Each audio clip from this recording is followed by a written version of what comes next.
Awesome. Welcome, y'all. I'm super happy you're here. I'm thrilled you're here. And I think it's wonderful that you guys are taking time on Wednesday night to be here for yourself at 7:30. I know there's a million places you could be.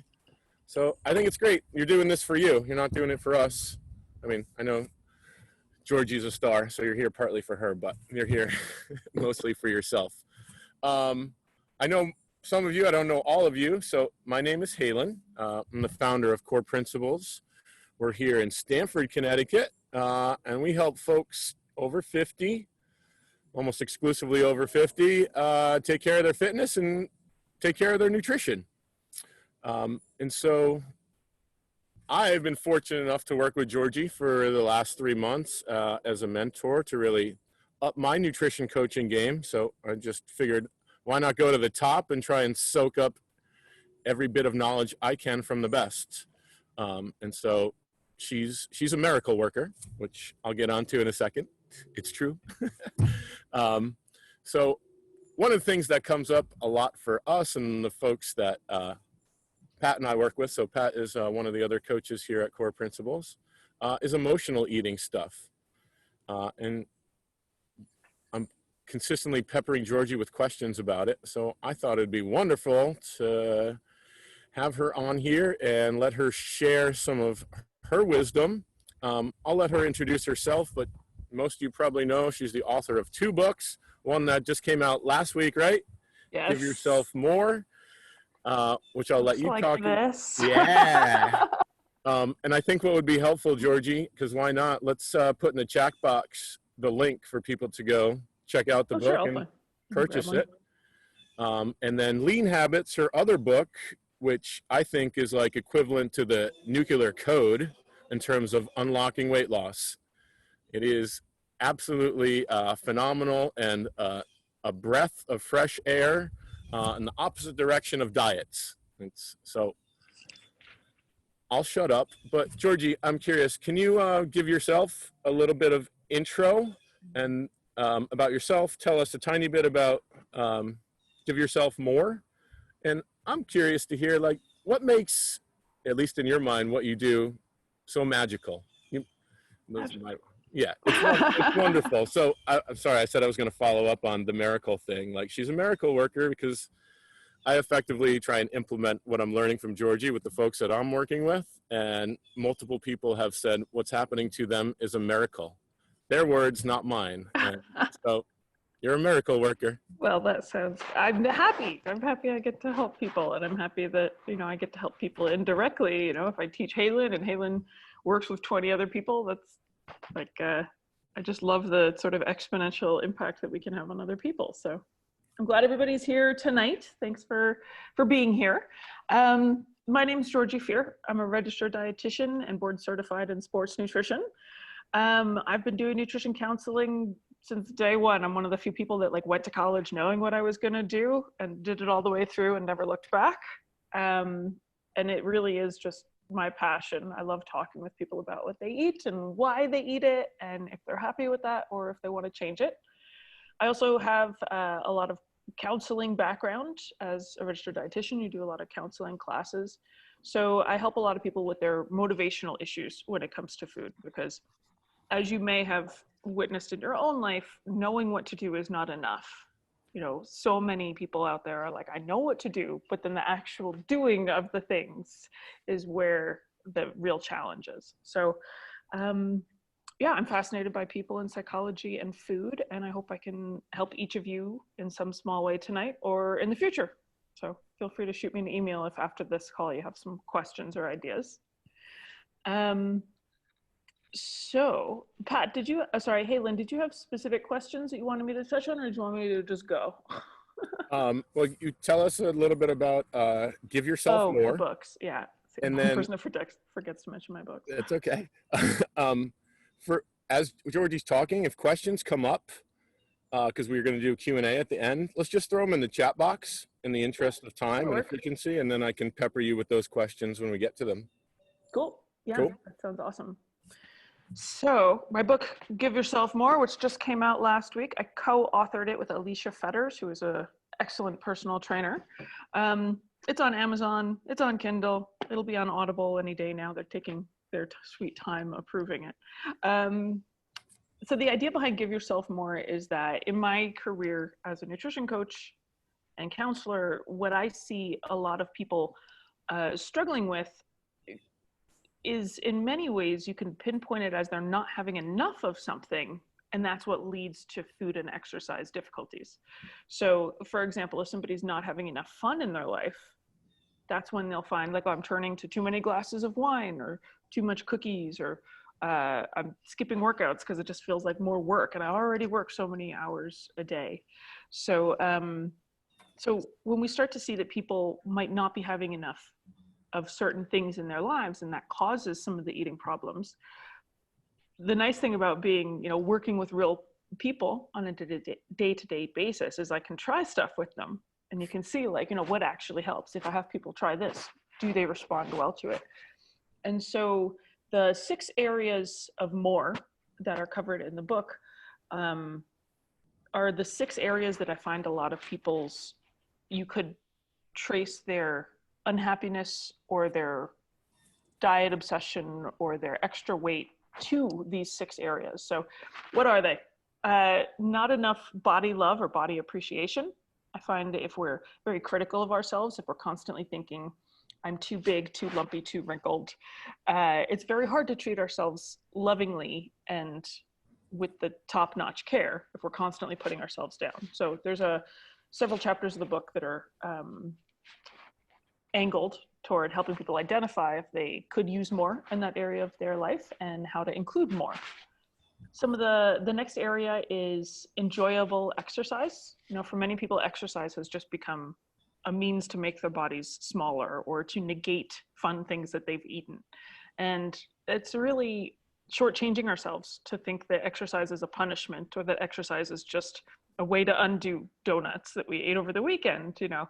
One of the things I'm sure that everybody who goes to Core Principles gets is an appreciation for how life-giving movement can be, and how it can build your mental health. It can be fun. It can be a stress reliever. It can be something that bonds you to the people that you join up with for various activities. And so we love the idea of people giving themselves more in the sense of enjoyable ways to move their body.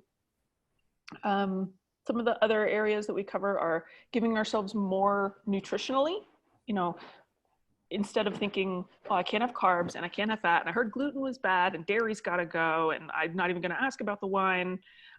Instead of avoiding all of these things, a lot of people's nutrition state improves if we just focus on, like, let's get you more whole grains, let's get you more protein, let's get you more fruits and vegetables. And getting more of those nutritious things often helps people from either going into binge eating or overeating because they're so restricted and hungry for much of the time, or it also helps them be more satisfied with what they're eating. So making sure that you're giving yourself enough food and that there's enough variety, and also giving yourself the mind space to enjoy it guilt-free. Because I've eaten many slices of cake where I was like, can't do this again, never doing this again, this is terrible. Like Monday, diet starts, and then you're not even enjoying the foods that you're eating. The last couple of areas of moreness that I encourage people to explore giving themselves more would be rest. Many times people are just go, go, go, and they feel guilty if they take time to rest and recharge themselves. And there's a full research review of all the ways that can get us into trouble, and some practical ways, without quitting your job or, auctioning off your children. There are ways to get more rest in your life, so that you can be a little more balanced and healthy. And pleasure. Pleasure is super, super important for humans to thrive. Just as much as we would shrivel up if we didn't have an adequate supply of vitamins and minerals, if we don't have novelty and joy and people and activities in our lives that are conjuring up positive emotions, stuff doesn't go well. That's when people start turning to food, turning to alcohol, turning to other maladaptive behaviors to try and conjure up these positive emotions. So with some of my clients, if during our first phone call, I ask them something like, what do you do for joy in your life? What do you do for enjoyment? I've had clients who struggled to come up with anything. I've had clients who burst into tears at the question. because they realize how far to the extreme they've gotten, and that they can't recall the last time they had like a really good belly laugh. And I don't think it's coincidental that those people often struggle with their food and eating excess sort of treat foods to try and have something enjoyable. So anyway, I love helping people refill all of these shortages in their lives to abundance. It's been a great journey for me, spending 2 years researching and writing the book. And if you have any questions about it, I'm happy to tell you more details about any of it. I did prepare some content for tonight to talk about emotional eating. And since you're all here, I feel like it's a safe assumption that you all feel like at least once in your life have eaten emotionally or know someone twice, Halen, or know someone that has struggled with emotional eating. Sometimes people aren't sure. I have been answering a lot of questions this week about binge eating and emotional eating, and people are like, I'm not sure if I fit either of these words that you're using. So for tonight, probably a great place for us to start is, what is emotional eating? So the definition that I'll use for the purposes of tonight is, we're going to talk about things that make us eat outside of physical reasons. So other than feeling hungry or gaining nutrients, there's other reasons that can make us either initiate eating, we walk over and get a snack even though we aren't hungry, or they can lead to us eating an excessive quantity even after we've reached physical fullness. So both of those are ways that emotional eating can come up, eating when you're not hungry or eating more even though you're full. Now, everybody's experience is sort of different when it comes to what emotions impact their food choices and their food patterns. So one of the things I'd like each of you to do is think about what situations or what feelings have in the past or historically led to you either eating when you're not hungry or eating past satisfied. And if you want to write them down, you can write them down. It's not a homework assignment. I'm not going to collect it, and you don't have to tell me, but I do think it's handy to think about your own life.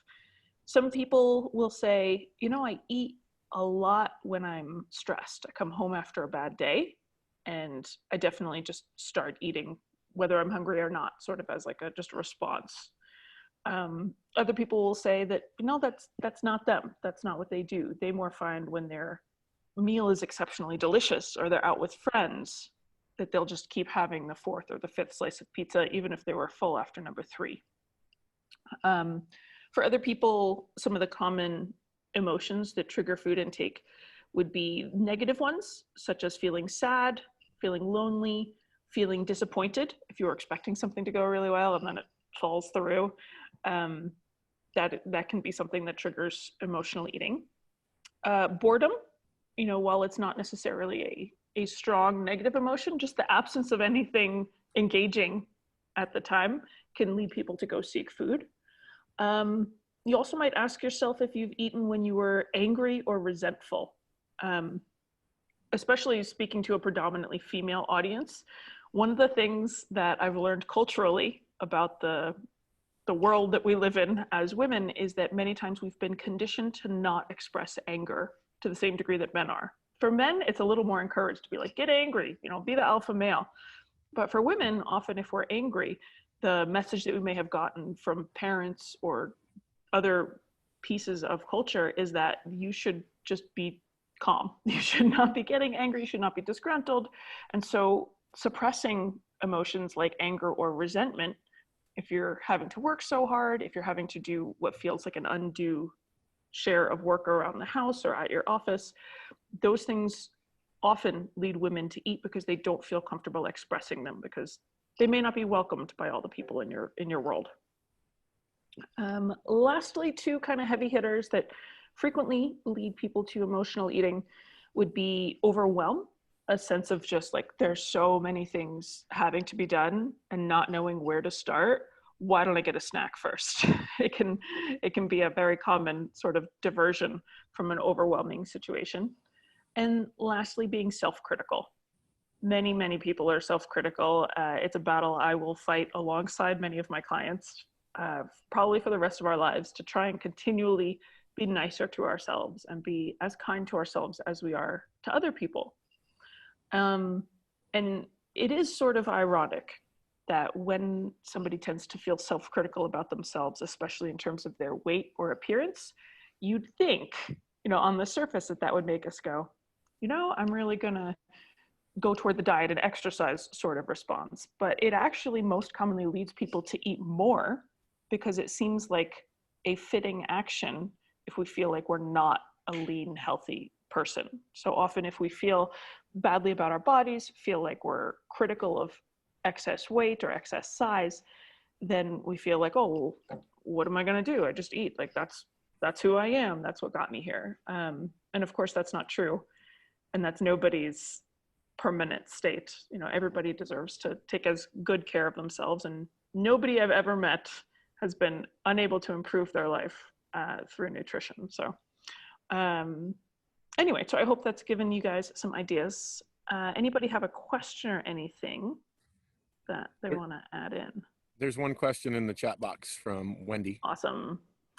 So Wendy says, I think by this point, I'm eating when I'm not hungry out of habit, which is a great point. In other words, I have a habit of emotional eating. Can that be? Absolutely, 100%. It can totally be a habit. The nice thing is that we can break it. But what I think is helpful that Wendy's pointing out here is that it doesn't have to be conscious. It doesn't have to be like, well, I'm feeling stressed out. Let me consider my options. Cereal. It doesn't happen that consciously. It tends to happen more like, man, I don't know why this happened. I'm so upset about it. And all of a sudden the cereal's going in my mouth. So, so breaking something that has become ingrained as a habit typically takes, you have to intentionally sort of help yourself there. And then I'll talk a little bit about some of the things we can do to break habits of emotional eating. Sometimes the emotional eating can be something that's been ingrained since we were children. Often it's a conditioned response, just like you've heard about like Pavlov and his dogs, where he'd ring a bell and the dogs would salivate because for a long time he rang the bell when he gave them food. Well, if we're kids and every time we fall down and we cry and our parents like, oh, don't cry, here's a lollipop. We've just learned two things. Don't cry, hold it in, get food when you're upset. Got it. And so when you learn those things as an impressionable young child, they stick. They stick very well, in particular because one of the limitations in our society is that nobody corrects those things. It's very rare for somebody to say, you seem upset, but you're holding it in. Why don't you tell me a little more? Like that's the sort of thing you hear in a therapist's office, and nowhere else in the world are people, typically encouraged to be forthright and more expressive with their emotions. We're told in 100 ways, don't cry, don't be so upset, cheer up. So we have another question from Lisa. How do you help a loved one when they struggle with emotional or binge eating? Awesome. Wow, I could write a whole nother book on that one. So I would say some of the things you can do to help someone are, it's almost most helpful if you think of the list of things to not do, because you can actually make the situation quite a bit worse. And my experience is my clients tell me about their interactions with their family and their spouses.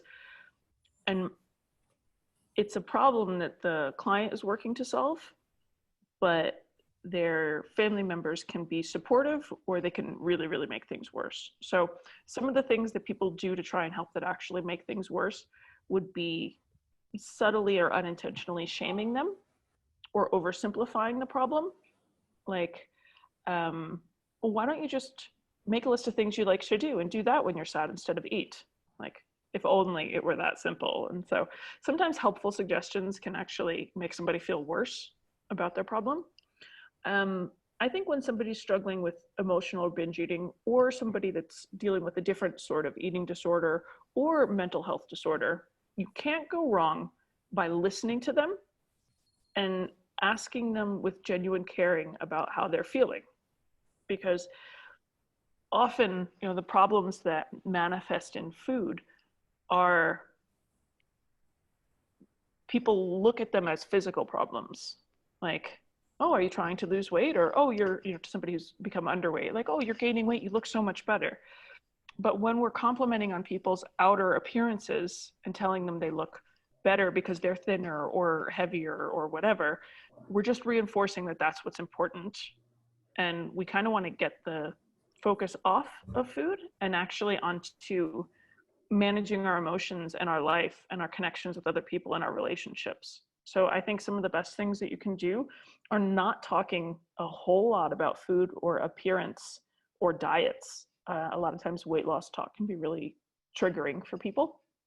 And spend more time talking about things like how you feel and how your day was and what you thought about the things that happened to you that day. I think genuine human connection and emotional sharing solves a lot of problems for a lot of people. I'm sorry, Lisa, if that was a bit brief.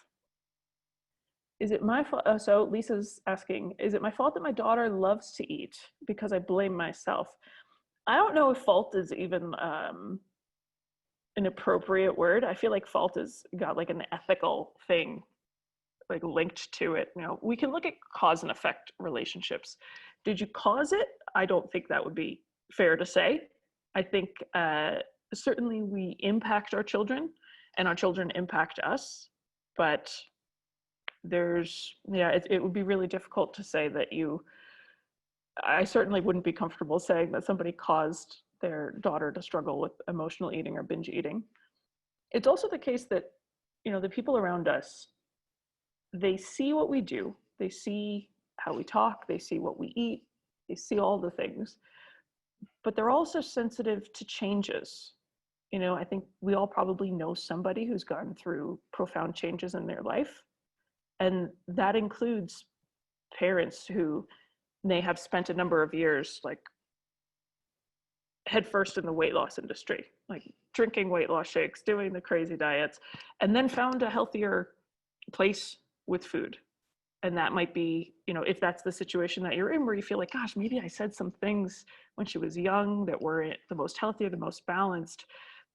She's a growing person, just like you're a growing person. And so there's always room to change and to shift your beliefs and to model new and different behaviors. None of us have a perfect history at anything. None of us have perfect track records. So, okay. So yeah, I guess I just wanted to give you some sympathy, because I know it can be, it's common to feel responsible when your daughter struggles with food, but I wouldn't blame yourself. It's just something that happens sometimes. And I think you have a really important role in terms of supporting her and helping her. And so, okay. Emily Bradford says, "Is my mom or was an emotional eater? Is that something I learned from her?" Again, it's not as carbon copied as like, if your mom does, you do, or if your sibling does, you do, because we all know siblings from the same parents can grow in vastly different personality types and directions. It does increase the likelihood of somebody being an emotional eater if their parents are emotional eaters. Same thing with excess weight. If somebody has excess weight, their children are more likely to be heavier, not only because of the genetic propensity, but because of the behaviors that they witness. So yes, you may have learned some things or seen some things from your mother in terms of food behaviors. It also tends to be the emotional environment of the home and how expressive people are with their emotions and how they handle their emotions tends to be very impactful as well. So, so some of the things that we may have seen if our parents didn't have a healthy relationship with food might be, as I said earlier, like telling us to stop crying and have a candy when we're upset. And then they may do the same thing with themselves. When they get upset, we see them like visibly upset, not wanting to talk about it, going to the pantry and eating chips. And we're like, okay, I get it. Like clearly there's a reason she doesn't want to tell me she's upset. So we can learn food and emotional strategies from our parents. Luckily, there's people outside of our home that can also have an influence. And even if you get a rough start in terms of modeled food and emotional behaviors, you can learn as an adult to set things straight. Okay, so Eve asks, what are some strategies for overcoming emotional eating? Which is awesome, because that's sort of the next thing that I have written down here. Um, Maggie says, holy cow, Stella and I just realized that we were feeding our stress and using food as a reward in not good ways. Help, please. Well, awesome realization. I'm glad that you shared that with us, Maggie. Thanks. Um, yeah, a lot of times people don't realize they're doing this stuff because no one, again, is going to stop you and be like, you're not hungry. I don't think you need to eat that. People just let us keep doing it. So it's good to have that awareness. So in terms of changing this situation, if somebody does have one of these habits of emotional eating, so I think of it as there's direct solutions. So if you think about those emotions that you identified at the beginning, the direct solutions would be things that we can do kind of downstream from that. So let's say I identify that being tired commonly triggers me to go eat so I can stay awake and do a little bit more work. So downstream things would be, okay, so assuming that condition of tired exists, what can I do after that in time? So some of the things that might work would be modifying the environment. If you don't have a food at home and you're tired, the odds of you getting it are reduced compared to if you have it in your possession already. So it's some of the oldest nutrition advice in the world to control what you bring into your home, but it is super, super helpful in terms of decreasing the cognitive burden of making healthy decisions. So not only not having foods at home, if you struggle per se with Oreos, maybe you don't want to buy Oreos if Oreos are a problem for you. Many of my clients try and only get single servings of foods. You can probably get a single package, like a little 6 sleeve of Oreos at a convenience store or a gas station or the lunchbox packs for kids. So maybe you have several packages, but at least they're in small packs. Doing things like that instead of buying like the Costco 400 pack of Oreos, makes life a lot easier if you have trouble stopping after one serving of Oreos. For many people, we talk about storing treats at the store because one of the beautiful things about our modern society is we can get just about any food anytime we want it. Like if you have a car and a credit card, the world is your oyster. So you don't need to keep all of it, within the 4 walls of your residence. So I have found that can be a really helpful thing to remind ourselves this is not scarce. It's not something that I have to get a lot of or I'll never be able to have it. There's aisles and aisles and aisles of food at the grocery store. I'm going to let them store it. I'm just going to store it there and go there when I want to have some. So that sort of outlook can help counteract scarcity mentality. Because if you grew up and like none of that stuff was around, you can feel like, I want it, I want to hoard it, but just store it at the store. They'll let you come in and have some anytime. So another kind of downstream solution from your identified emotions would be to generate alternatives. Now, the key for generating alternatives is that you have to do it ahead of time. Because if I'm in that situation where I'm stressed, I'm tired, and all I want is the Oreos, we're just going to keep picking on Oreos because I happen to like Oreos. If I'm in that situation and I go, that dietitian Georgie said generate alternatives. Screw it, I don't care. You're not in the frame of mind to do it then. So it's like a fire drill. Come up with the plan before you smell smoke. So come up with a list of alternatives that seem to be a reasonable fit for the emotions that you identified. So if tired was one of the main triggers for me, I might say, what's a logical thing to do when I'm tired? An aerobics video? Lay on the bed? Ding! That makes sense. It kind of fits the low energy thing. I also might find like a shower is a nice thing when you're tired. It can help you wind down, get ready for bed. So if you come up with some alternatives ahead of time, then if you do recognize, I'm in that situation, I'm about to go do the emotional eating thing that I'd like to discontinue, you can reroute yourself into one of the alternatives. It's a totally valid strategy to reroute yourself to an alternative and still give yourself permission to eat afterward, because it's not a failure. So let's say I'm tired. I think, going for Oreos. No, wait, I said I wanted to go take a shower. when I felt tired instead of eating Oreos. Let's say I go take my shower, I still want the Oreos, and I go eat the Oreos. That's still an improvement because I put a time gap between the stimulus, where I usually instantly get the Oreos, and the actual eating. And when we insert any sort of delay or gap between a stimulus and response, we're actually weakening that connection. Because I might move from there to the next time, taking the shower, deciding to blow dry my hair, and then realizing I don't really need the Oreos, I just want to go to bed.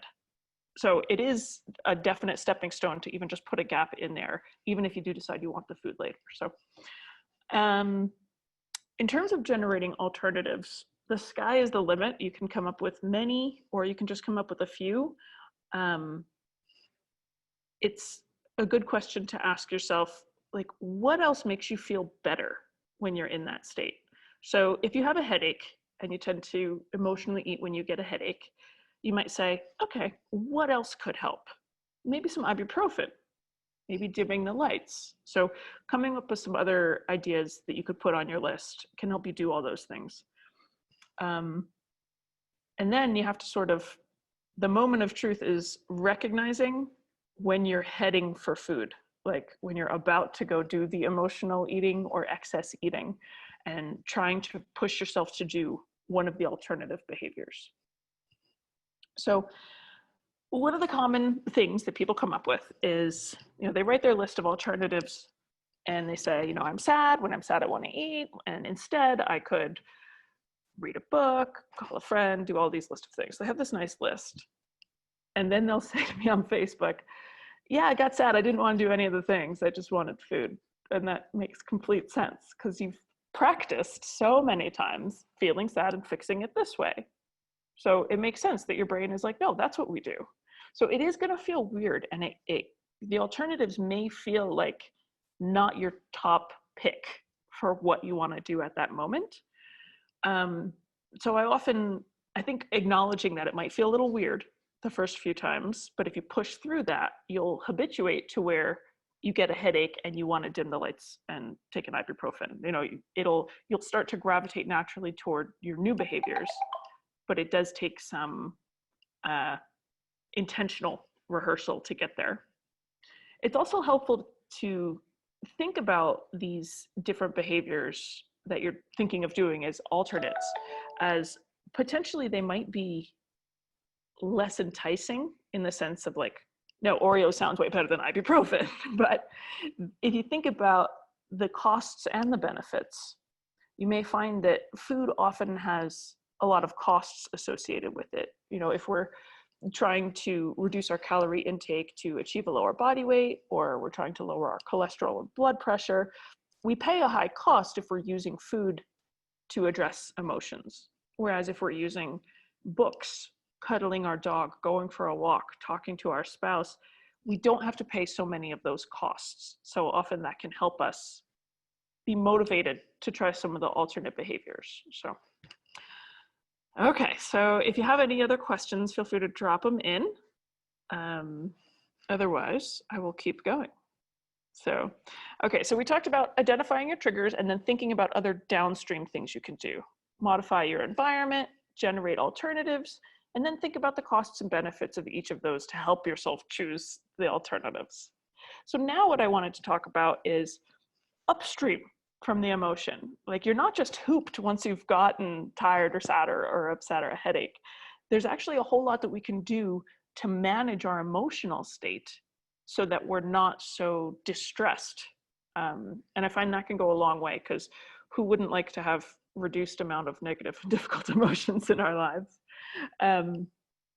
So some of the things that you might ask yourself when it comes to the triggers that you identified are, what provokes this emotion? Or why am I having so much of this emotion if it's a frequent thing? So everybody's tired some days. But if I'm so tired that I'm emotionally eating 6-7 nights a week, that's not typical. And that seems like there's something we could do better. So maybe it's that I'm not getting enough sleep for one reason or another. And that can lead us to look for other changes to make. It also might mean that I want to make an appointment with my doctor to get checked out. Maybe it's just not usual to be that fatigued. Other emotions, like you might find if you're bored a lot of the time. Like, okay, so what's triggering that emotion of being bored? Well, clearly I'm not having enough things that are engaging. Maybe that'll give me some ideas for things I can do to prevent that emotion from affecting me so much of the time. A lot of times, the emotion itself is, how do I want to say this? The emotion itself isn't coming out of the blue. It's often related to causative factors that we can have some influence over. And it often is a gradual increase. So, for example, feelings of overwhelm typically don't turn on like a light switch. It's kind of like, oh, I've got this deadline. Oh, and I have this other thing. And then at 3 p.m., another thing gets put on me at the meeting. And then on the way home, the check engine light goes on. And by the time I get home, I'm just like, overwhelmed.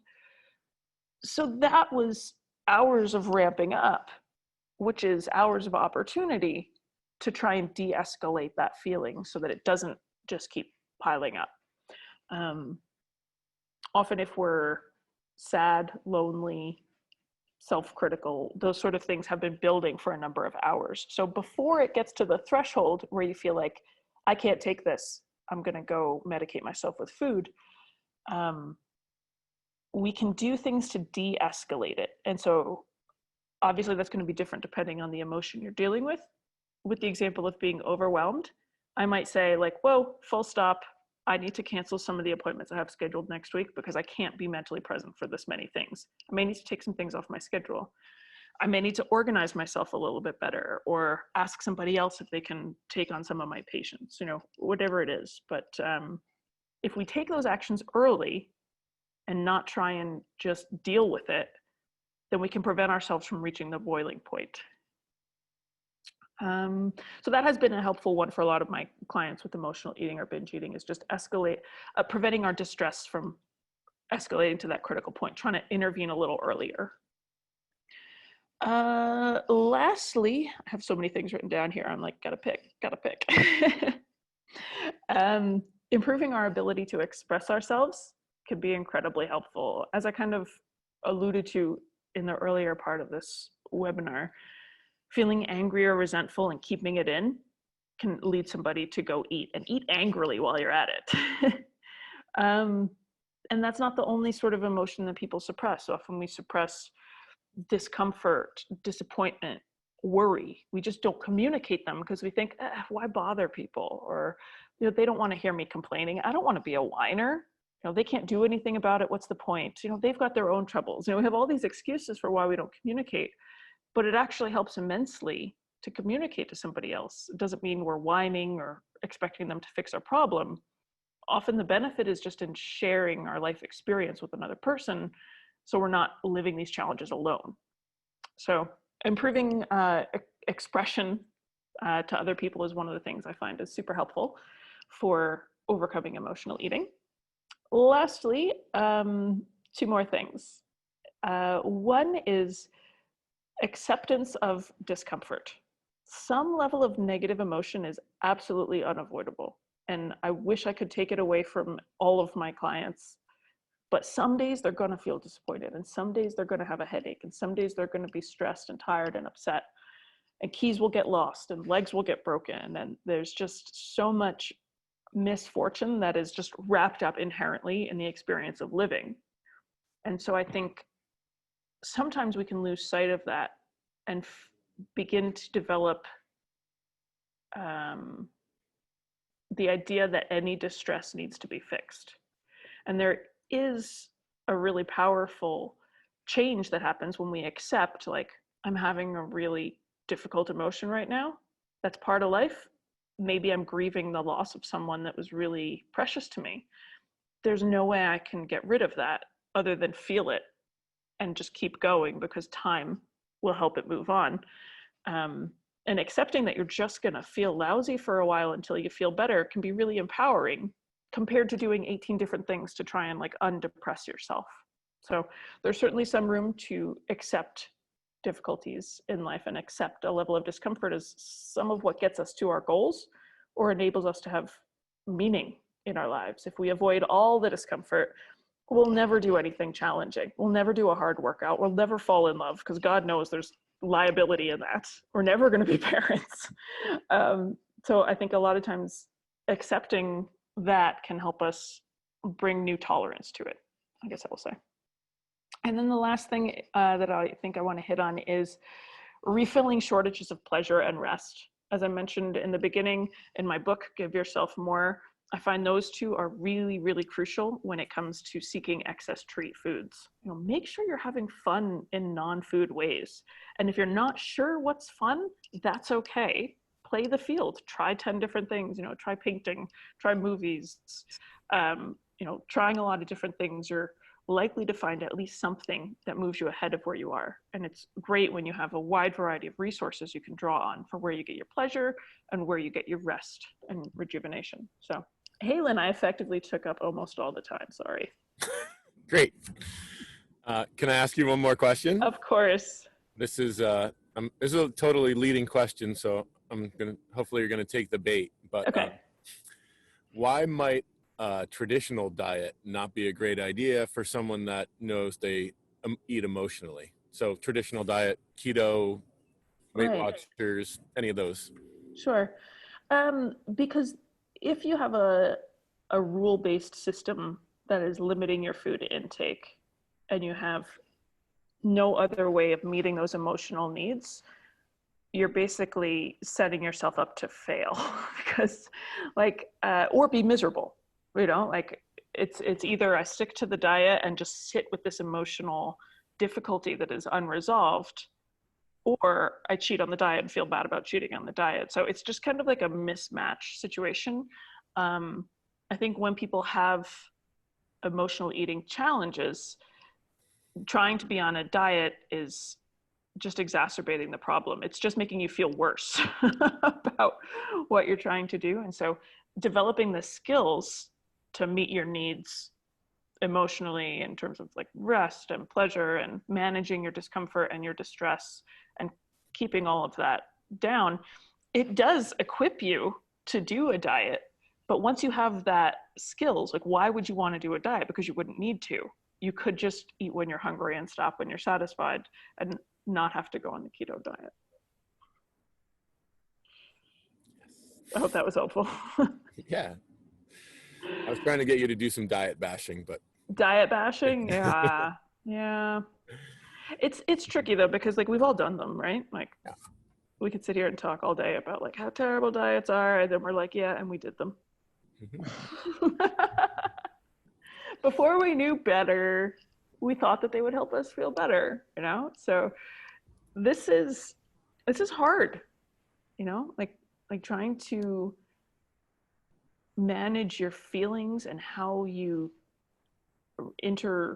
interact with food is a bigger responsibility, and it's a longer learning process compared to memorizing how many points are in different foods. So I can completely understand why people are why would I take on the big icky project that's kind of scary when these pills say I can lose 30 pounds in 30 days? So oh good, Donna. Hi, Donna.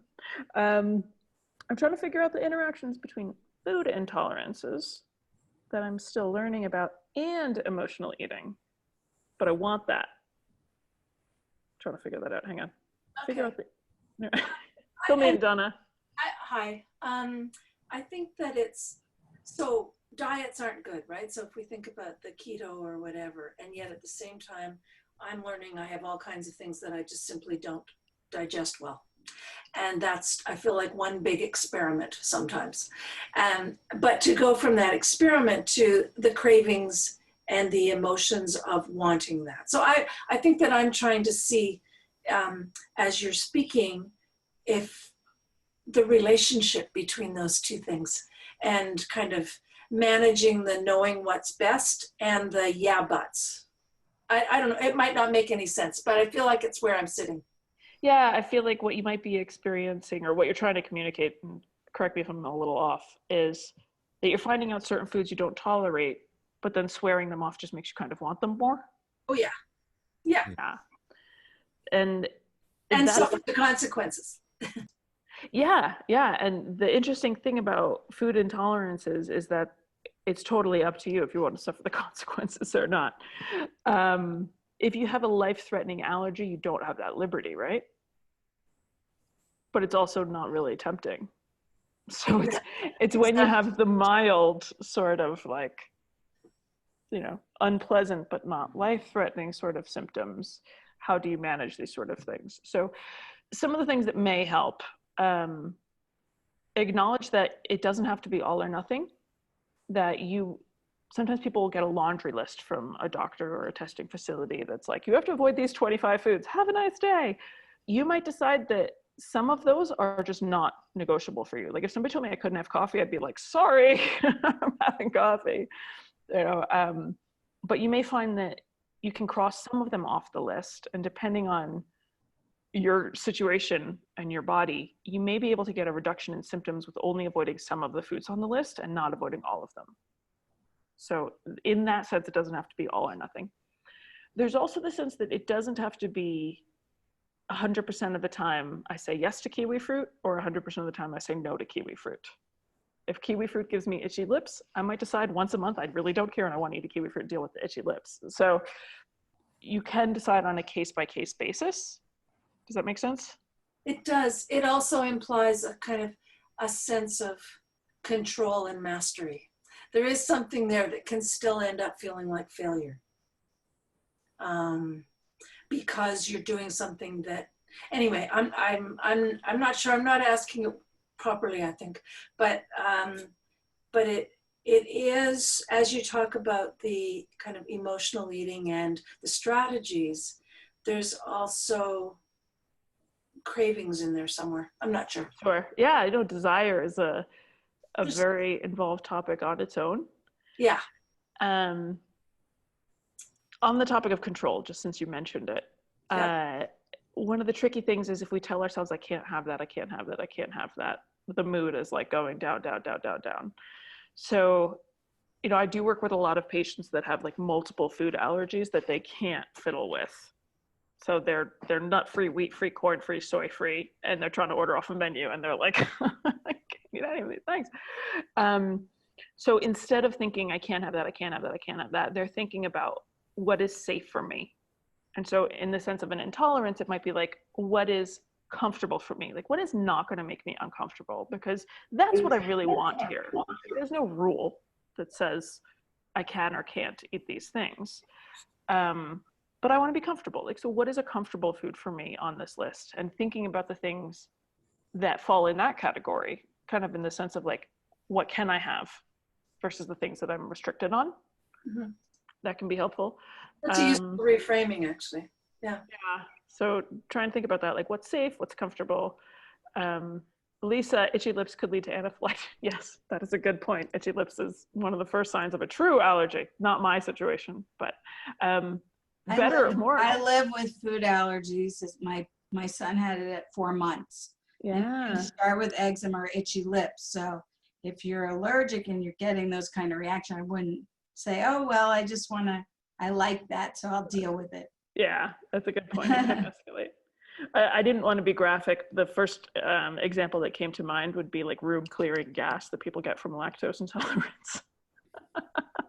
That you can just deal with. Your spouse will hate you, but you know, it's not going to escalate or hurt you. Cool. Yeah, Halen, feel free to wrap up. Or yeah, we can take another couple minutes for another question or two, but I just wanted to add in that, well, thank you. We're going to send everyone a recording tomorrow of the seminar. So if you want to go back and revisit pieces of it, we'll also include links for Georgie's books and also coaching with Georgie and also coaching with us if you're interested. Yes, Halen and Pat are excellent. I get to supervise them and even eavesdrop on sessions, and they are making me very proud as a teacher. I'm very glad to see the difference they're making in people's lives. So they are excellent if you want to work with them. So thank you everybody for coming.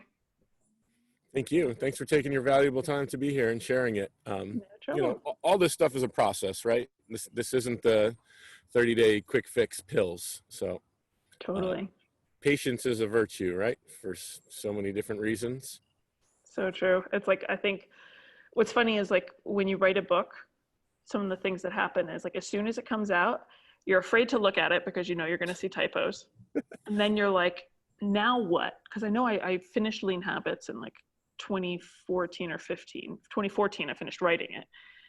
And I remember thinking, that's it.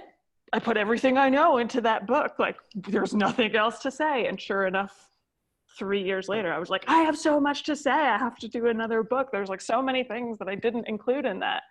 And in another 3 years, I'm sure I'm going to be like, why didn't I put anything good in that book? Give yourself more. There's so much more.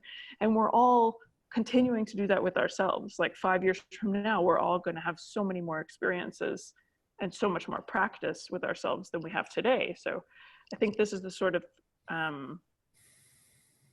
issue or difficulty that people just keep getting better and better and better at.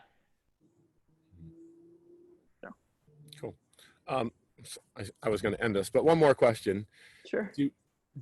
How do you think it's valuable for folks to move away from considering themselves good or a bad or a failure and see everything they're doing more as like an experiment and a process, to allow them to keep going instead of like failure usually means stopping, right? Like I didn't do well in this, screw it. But if you just look at it as like, oh, well, that experiment didn't work out the way I wanted it to, let's move on to the next one.